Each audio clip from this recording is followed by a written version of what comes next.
Because in love, it can bring out the best and the worst. Lady, don't shoot. A besotted teenager turns on her best friends. You don't bring guns to a marshmallow roast. I'm leaving.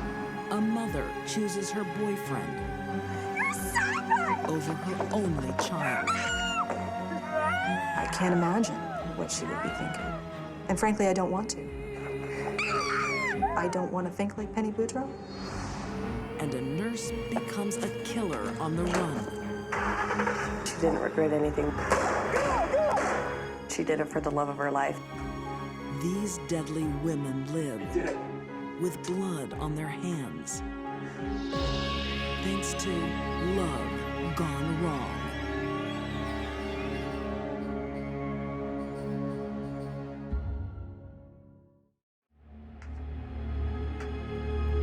Christine Paolilla is a tortured soul.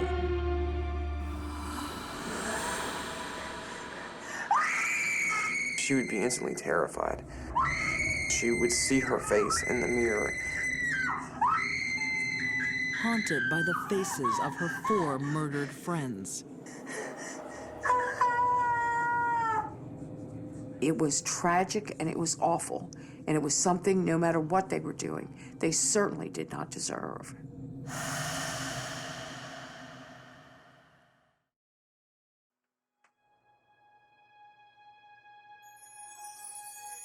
Christine Paolilla has always been a loner. Teased as a child because of an embarrassing disease.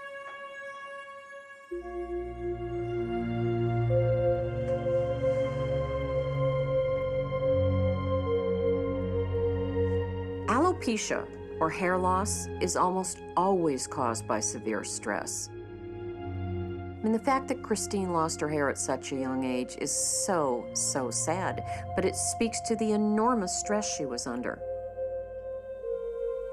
This poor little girl lost her daddy. She's only a couple years old. And then her mother turned to drugs, and that made it even worse.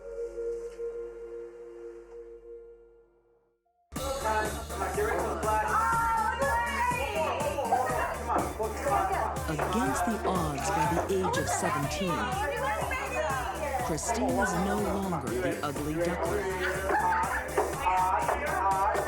The kids in the Clear Lake High School were a very supportive bunch, and that is where Christine finally found acceptance.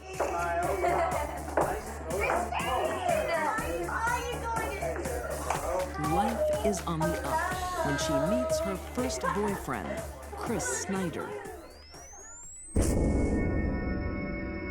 Christine's attraction to Chris is really no surprise. Chris was an outsider.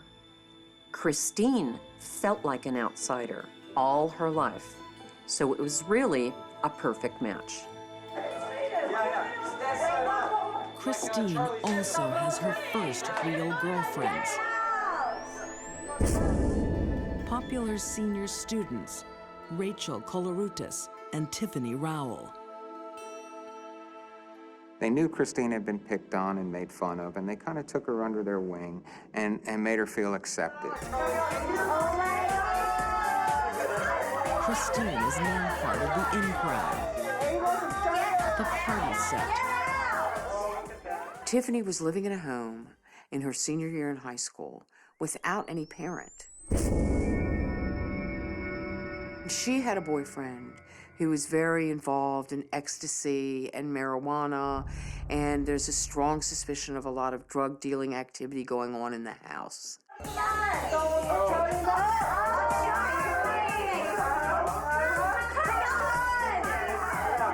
Drugs are also part of Christine's life, as well as petty crime and violent movies, thanks to Chris.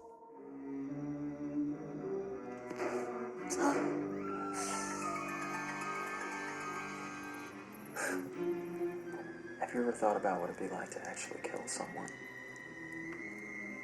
Chris was a very dark person.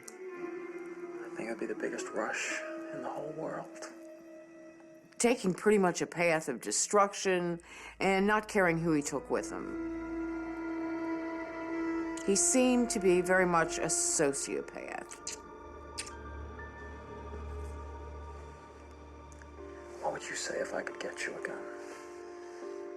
He definitely was not the kind of influence that Christine needed if she was going to recover from her difficult past.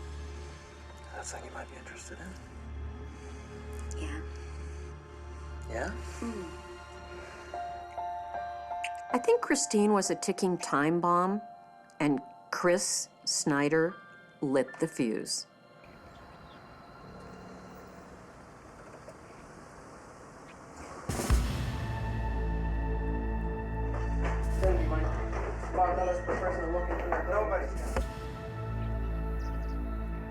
The lovers know drugs and cash are abundant at Tiffany's home. They want them at any price. Don't forget the sauce. Rachel Colorutis is wearing her tennis shoes and is fully dressed. She's getting ready to go to the mall. She allows them in and they make their way into the living room. What's up, bro? Yo, got any pills? Without warning, their friends become their enemies. I'm gonna ask you again, where are the pills? Is this a joke?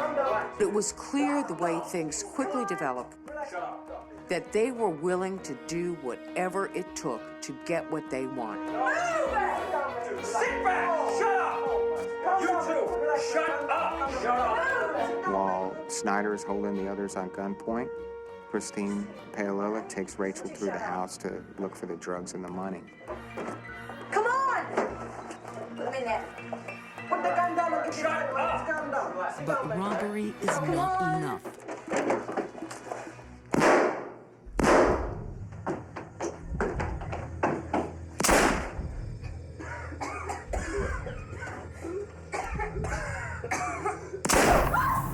She absolutely laid out why she had to kill him.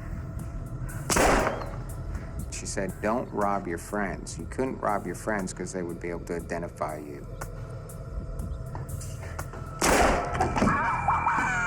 Rachel gets shot numerous times. To her legs and to her buttocks and back area. And that Christine and Christopher then leave. Let's just go. Go!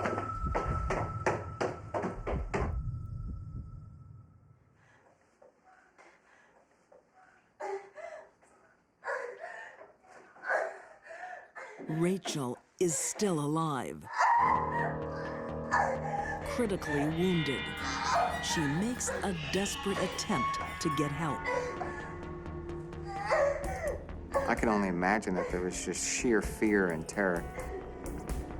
And despite being shot all those times, she still was able to fight and still was trying to get help for herself. Her nightmare is far from over. I feel so much heart-rending pain for Rachel. Her final moments on this earth were nothing but horror.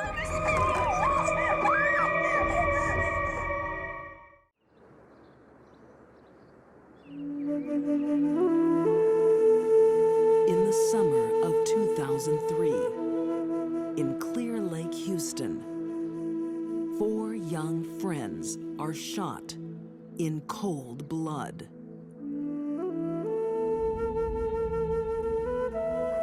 Three years later, killer Christine Paolilla is still free. Or is she?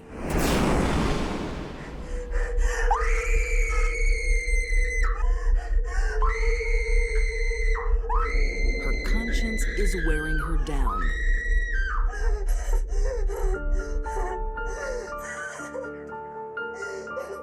She really believed that Rachel was haunting her, that Rachel was warning her, saying that you're gonna end up paying for what you did to me. Drugs that turned her into a killing machine now consume her life. She's paranoid and hasn't stepped out of her filthy motel room for 9 months.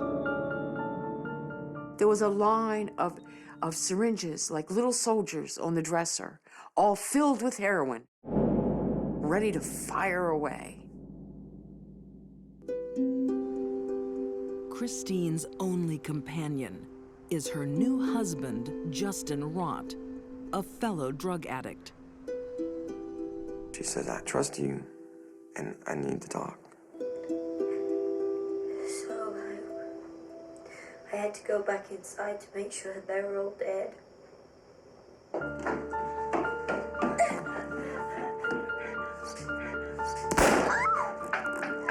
She went back in by herself, she told me, and Rachel was still alive.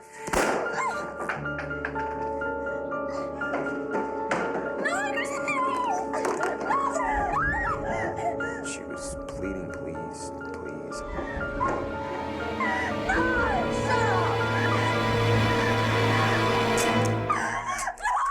She had no more bullets. And Christine pistol whipped her.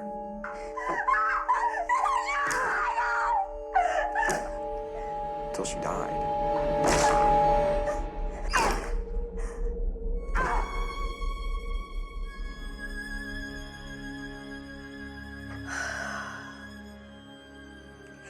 There was blood everywhere.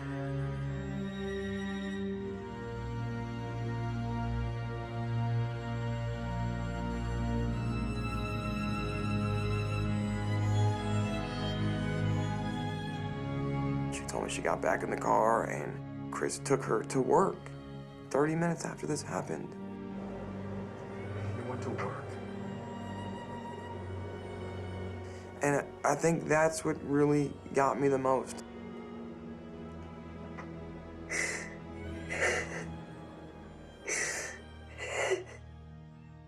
That act tells me everything I need to know about the heart and soul of Christine. It's black. Shocked me. Need to figure out what I'm gonna do, what we're gonna do, what's the truth, what's really going on here, because it shocked me. Christine's loose lips will eventually be her downfall. Someone came forward with a tip that pointed them in the direction of Christine and Chris. Get down the ground! Get on the ground! Get on the ground! Don't move! Show your hands on the back! Police are led to Christine and Justin's putrid motel room. Hands behind your back! Come on, hands behind your back! It was worse than some of the decomposed body scenes I've been on. The place just absolutely reeked, along with blood being spattered on the walls from using the needles.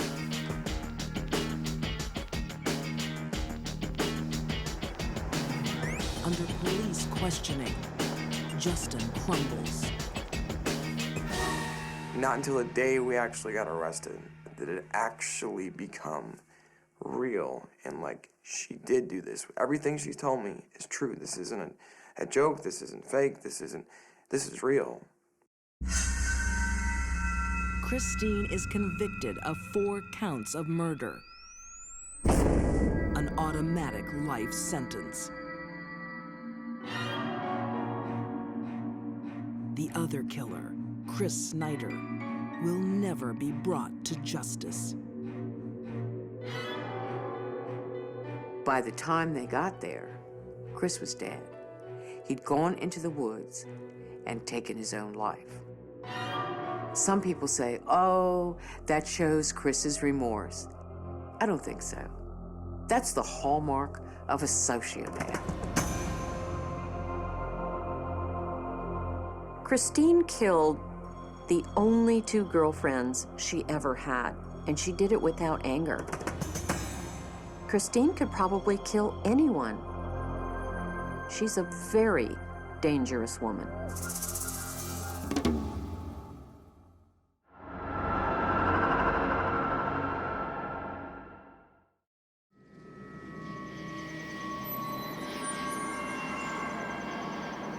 When love goes wrong, there's always casualties.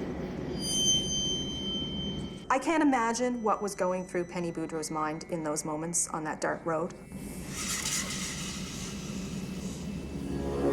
I had a daughter roughly the same age. It hit home. It was awful. One cold night in Nova Scotia will forever chill the bone.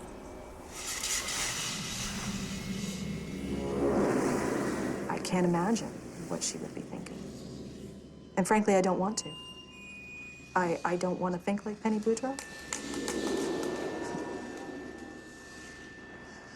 I'm just here to reach out to my daughter, Carissa. It's I the just want to tell you saddest there are lots moment of people who love you and imaginable. want you home. A mother April is begging here. a nation Your to mom is find here. her child. Please just reach out to someone. Please call us. People let us know saw you're this okay. woman who was being traumatized by the fact that her child was missing, and they wanted to help. 12-year-old Carissa Boudreau has been missing for 2 days in terrible, cold weather. If there's anyone out there who's seen her, please call. Her mother, Penny, is desperate. She was very tearful. She spoke of wanting her daughter to come home. We all love you.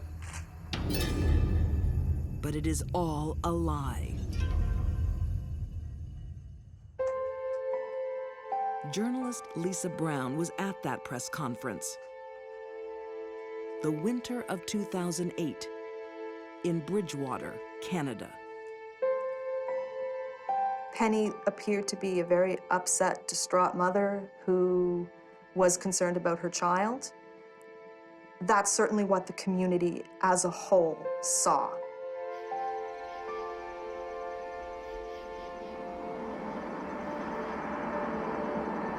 What the community doesn't see is an angry mother constantly at odds with her daughter.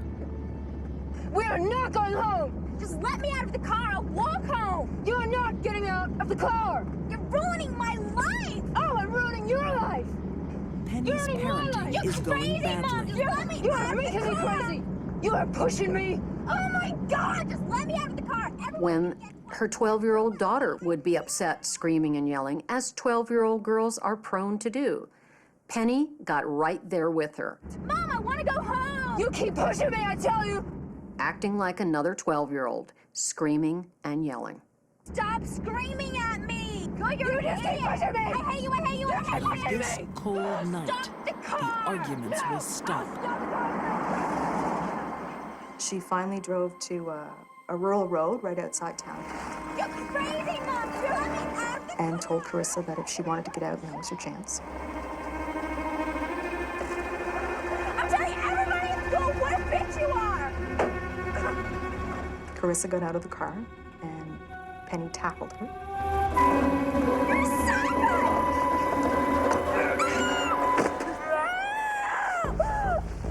Penny took the twine from her pocket. And she wrapped it around Carissa's neck.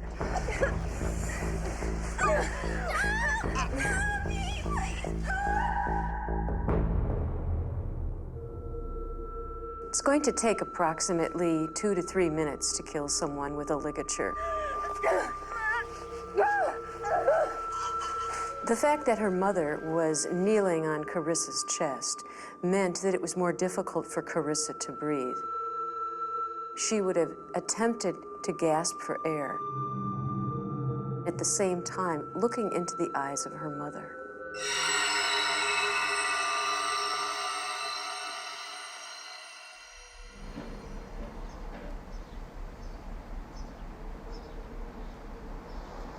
Penny reports her daughter missing.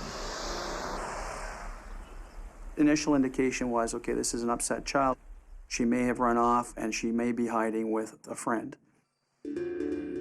It starts as a routine case for Bridgewater police officer John Collier.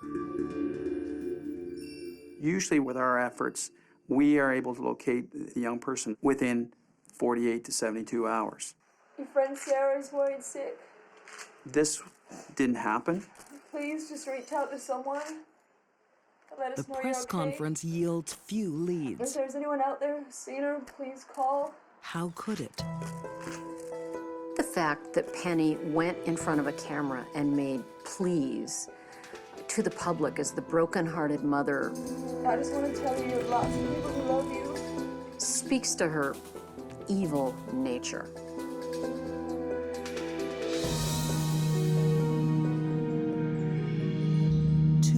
Later, Carissa's body is found.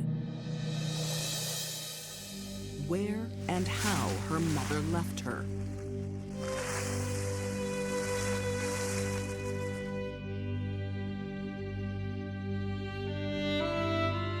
Carissa was found with her jeans pulled partway down, one leg on, one leg off. Her underwear were down.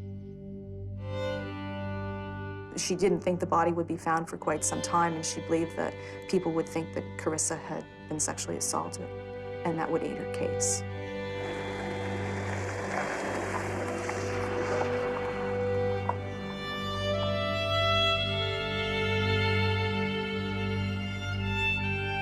Bridgewater is in mourning and in panic at the thought of a sexual predator on the loose. This is a community that had not experienced any kind of crime like this, or a disappearance like this. There was that, who did this? Are they living amongst us? And is it going to happen again?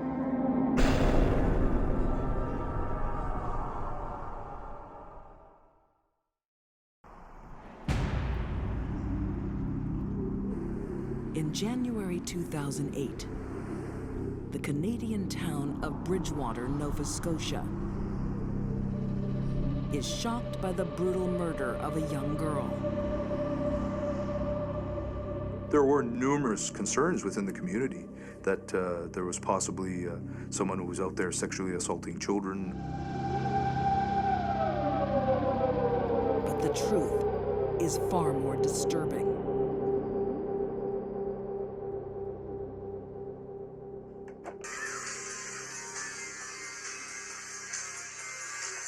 Myself in a state of fright. The victim, Carissa Boudreau, was like any other 12-year-old.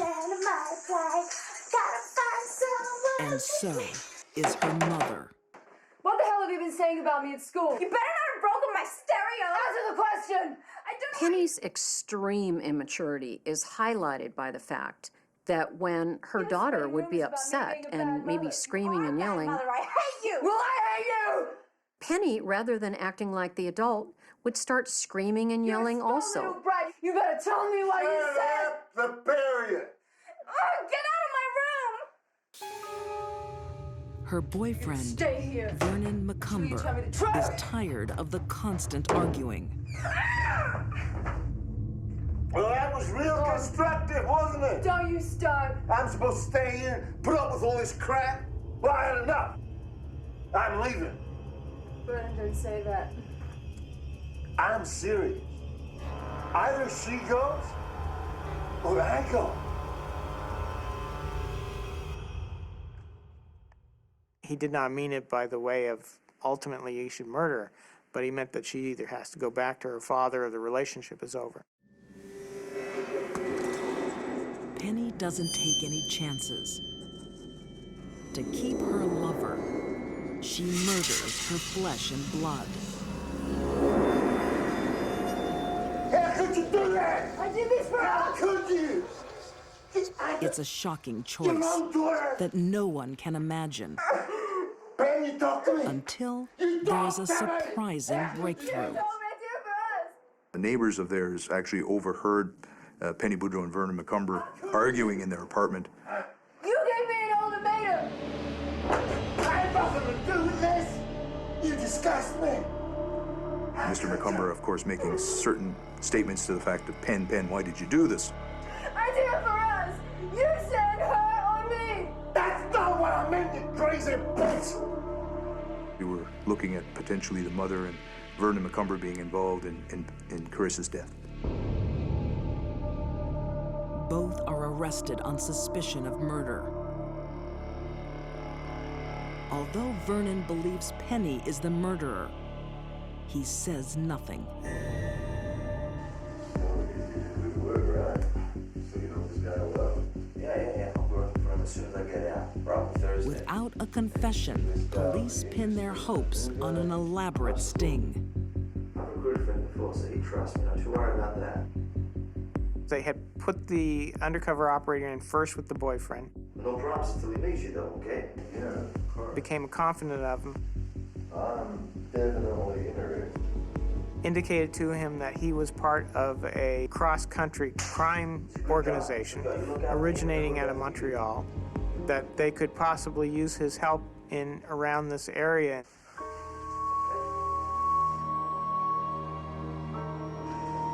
So that's it. That's it. Once released, the couple is eager to make some easy money. Understood. They very quickly felt that he had nothing to do with it, and then switched the investigation to centering on Penny Boudreau. Penny confides to the fictitious crime syndicate. Every couple of months they come back and they tell me they found something new. Her fear that the police are on her trail. You know, I just wish that police vault would blow up or burn down. Well, if you get picked for this job, maybe something can be arranged. The undercover cop offers her a deal. If she kills for them, they will get rid of the police evidence. I can do this. How do I know you're not gonna chicken out at the last moment? A lot of people do. I told you, I've killed before. I can prove it. I'll take you where it happened and show you things only I can know. Okay, let's do it.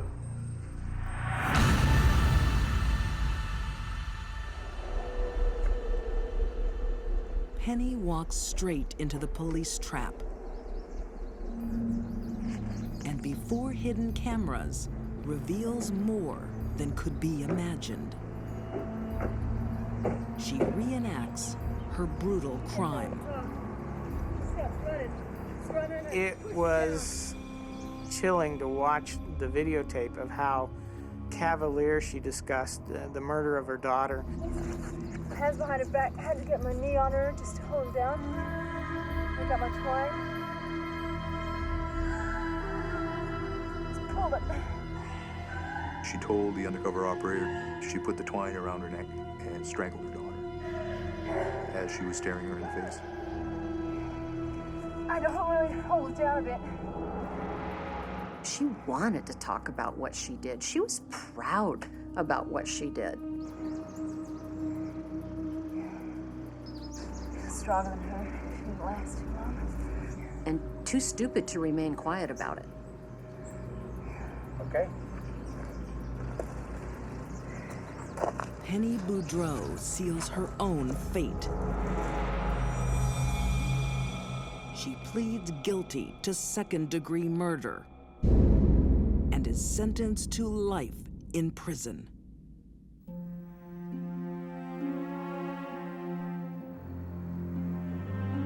There were like 100 people there.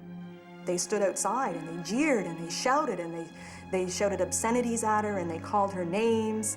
We've never seen that here. People were just angry.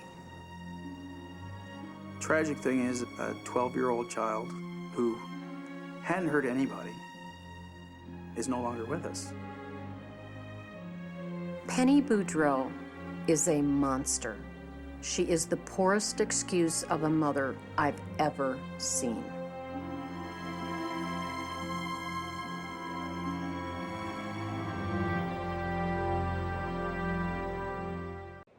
If I got it all worked out, you can break me out of my court hearing next year. What's that at your hearing? You're gonna do it, right? A dangerous prisoner Yeah. is about to make a daring escape. His weapon, more powerful than armed guards or handcuffs. It's the love of a woman. She did what she was told to do by the man she loved. She would have done anything for him. I think that is probably the hardest thing for me to deal with, knowing my daughter has killed somebody.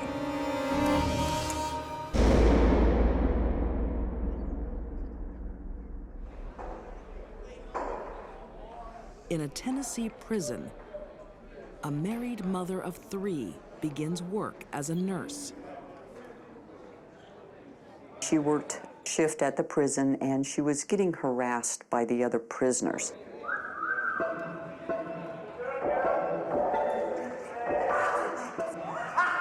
They were showing themselves to her.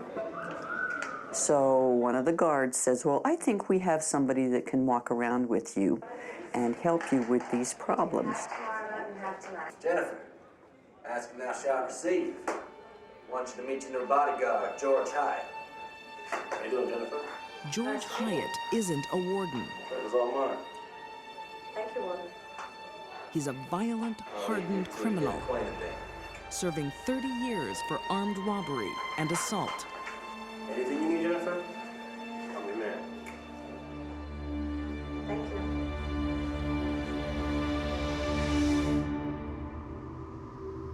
He is also persuasive, according to Assistant District Attorney Frank Harvey.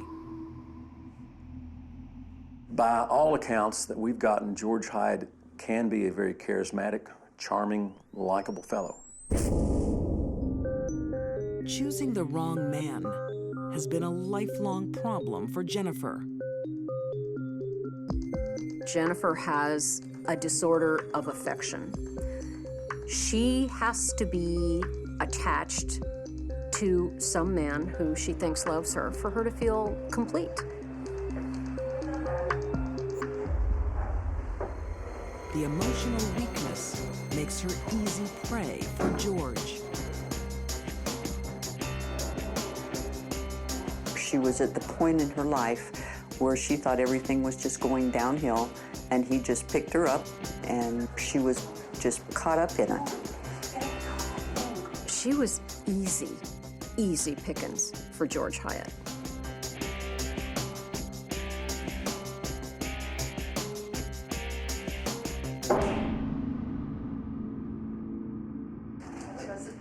Oh, shit!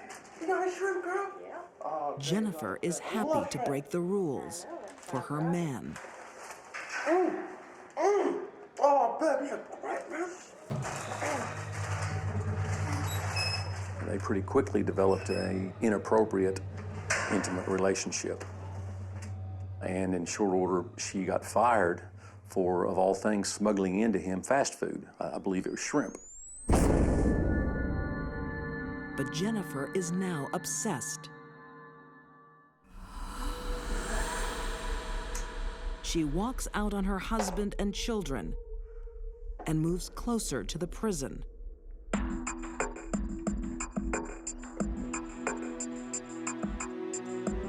He, of course, had his cell phone, and he called her, and he had her on the phone 24 hours a day.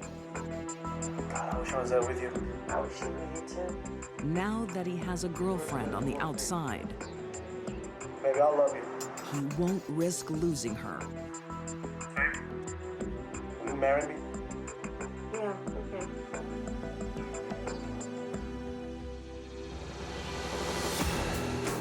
Jennifer says "I do" to her 4th husband in 14 years. I pretty much looked at it as Jennifer had been married a lot and she'd made another mistake. George soon makes it clear what he wants from his new wife. Babe, you gotta get me out of here. How? You can bring me out of my court hearing next year. George was facing so much time. Babe, I got it all worked out. It appears he made the decision that it was worth taking a chance. I'm ready to get a car, and I need to get a gun. Can you do that for me? Okay. part of her really saw this as kind of a romantic adventure. Baby, I love you. Her crazy, wild criminal husband.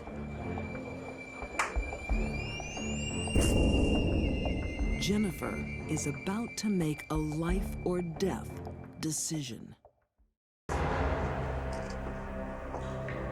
Once a warm-hearted nurse, Jennifer Hyatte is on the run.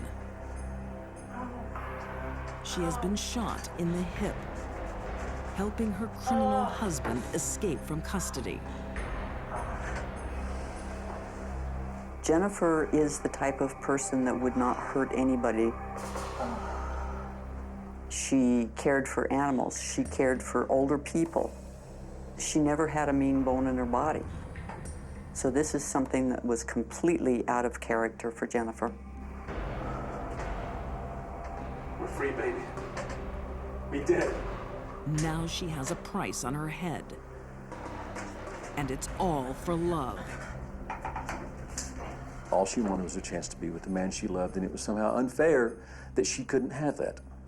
And she decided, by golly, she was going to get it.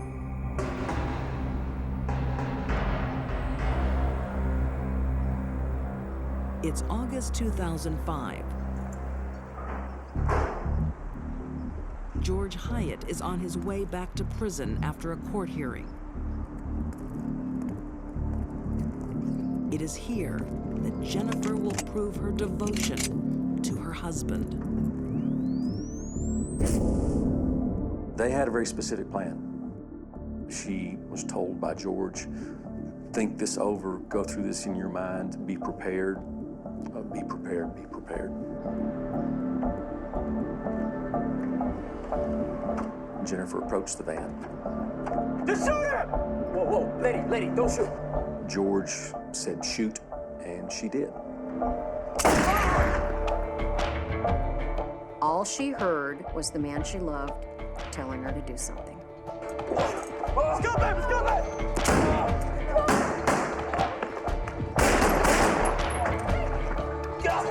Larry Harris, the other guard, drew his weapon and returned fire.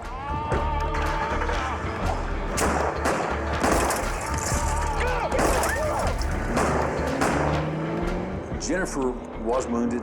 She had to have known it at the time, but she was able to keep going. I'm hit. Stay with it. As Jennifer and George make their escape, Wayne Morgan lies critically injured. These guards are not strangers to us.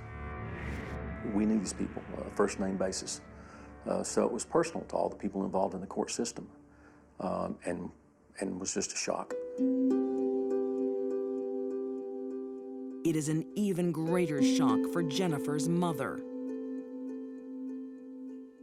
I was watching the internet, and something popped up that said there had been a shooting in Kingston, Tennessee. And I went, oh, this is really strange. That's where Jennifer went. So I clicked on it. Well, needless to say, it pulled up her picture and said she'd shot a guard. And of course, I kind of lost it.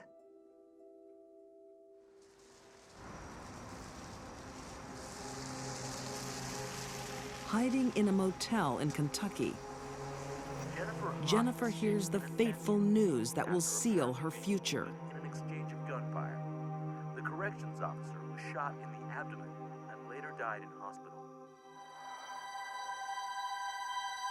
Wayne Morgan, father of two, dies on the way to the hospital.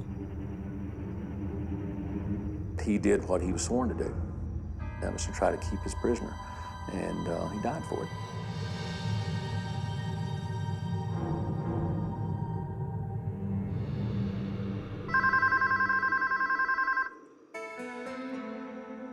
There was an immediate, massive hunt, a lockdown of areas.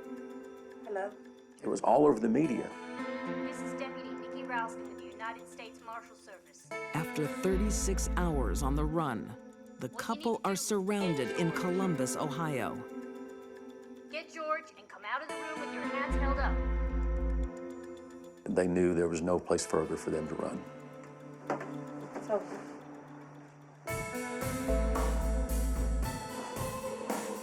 The first time I talked to her, she says she didn't regret anything. That was the day that she got incarcerated. Get your hands up.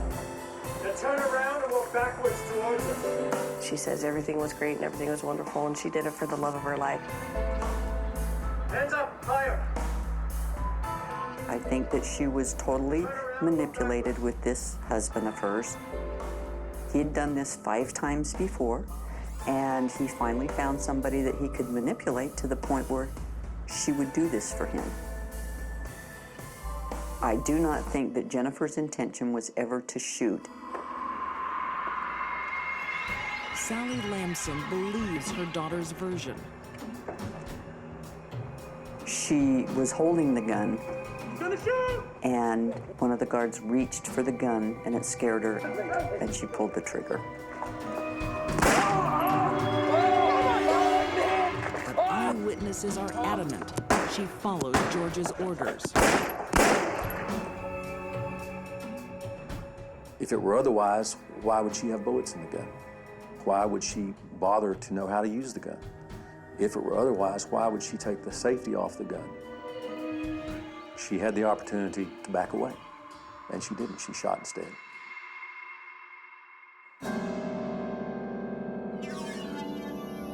Jennifer Hyatte avoids the death penalty by pleading guilty to first-degree murder. She will never be released. She cries every day, every single time holidays come around. I can't believe I did this. I don't know what I was thinking. I miss my family. I miss my children. She has all the regrets in the world. She's mostly regretful for what she has done to the victim's family. Jennifer's problem was all about men. She had to have one. She wasn't exactly discriminating. She went from one to another trying to find herself. In the end, she found the one that brought her down.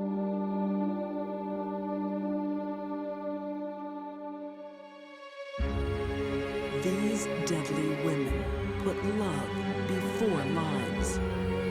Teenager Christine Paolilla butchered her best friends.